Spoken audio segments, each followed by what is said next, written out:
नमस्कार मित्रांनो, मी राजू बेंद्रे. मित्रांनो, राज्य शासनाच्या नमो शेतकरी महासन्मान निधी योजनेचा 4था हप्ता आता शेतकऱ्यांच्या बँक खात्यामध्ये जमा होणार आहे. ह्या संदर्भातला जी-आरसुद्धा आलेला आहे. नक्की जी-आरमध्ये काय सांगितलं आहे पाहूया. त्याच्या आधी व्हिडिओला कुठे स्किप न करता शेवटपर्यंत पहा आणि व्हिडिओला लाईक करा. चॅनलवरती पहिल्यांदा आला असेल तर आरबीटेक मराठी यूट्यूब चॅनलला सबस्क्राईब करून ठेवा. अशीच महत्त्वाची व्हिडिओ डेली आपल्या चॅनलवरती तुम्हाला पाहायला मिळतील. तर चला मित्रांनो, व्हिडिओला सुरू करू. मित्रांनो, नमो शेतकरी सन्मान निधी योजनेअंतर्गत 4था हप्ता लाभार्थ्यांना अदा करण्यासाठी तसेच प्रशासकीय खर्चासाठी निधी वितरित करण्याबाबत हा शासन निर्णय दिनांक 20 ऑगस्ट 2024 रोजी आजच आलेला आहे.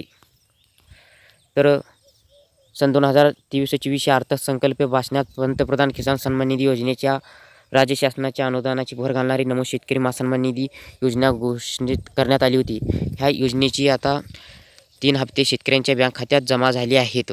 तर आता पुढील येणारा 4था हप्ता जमा करण्यासाठी नमो शेतकरी महासन्मान निधी योजनेच्या लेखी शीर्षाअंतर्गत मंजूर तरतुदीमधून प्रस्तुत योजनेच्या अंतर्गत 4था हप्ता माहे एप्रिल ते जुलै लाभार्थ्यांना अदा करण्यासाठी एकूण रक्कम 2041.25 कोटी रुपये नमो शेतकरी सन्मान निधी योजनेचा 4था हप्ता वितरित करण्याबाबत एवढी निधी मंजुरी करून देण्यात आली आहे. काही दिवसातच नमो शेतकरी सन्मान निधी योजनेचा 4था हप्ता वितरित करण्याची तारीख शासनाकडून निश्चित करण्यात येईल आणि तारीख निश्चित झाल्यावरती आपल्या चॅनलवरती व्हिडिओ येईल. तर मित्रांनो, नमो शेतकरी महासन्मान निधी योजनेचा एक महत्त्वाचा अपडेट होता. व्हिडिओला लाईक करा आणि जास्तीत जास्त शेतकरी मित्रांपर्यंत व्हिडिओ शेअर करा आणि चॅनलला सबस्क्राईब करायला विसरू नका. परत भेटूया नवीन व्हिडिओसह नवीन माहितीसह. इथंच थांबतो. धन्यवाद. जय हिंद, जय महाराष्ट्र.